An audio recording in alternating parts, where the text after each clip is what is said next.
Ito po yung sinasabi kong sigbin. Itinago lang muna namin yan. Tingnan natin yan. Yung kanyang bibig. Kung titingnan natin, mahaba yung kanyang paa. Tingnan nyo, yung parito. Kaysa dito sa kanyang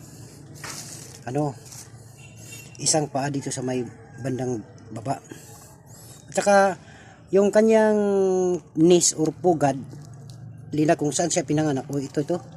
Nilagyan ng kugon ng nanay niya. Nung magkaroon ng sunog, hindi siya nakatakbo dahil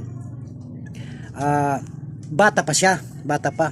More or less ang haba nito, kasi bata pa ito, more or less mga 18 inches. Kung titingnan mo yung mga pusang pinanganak, bagong panganak na pusa, mahaba mga 7 inches or 6 inches. Ito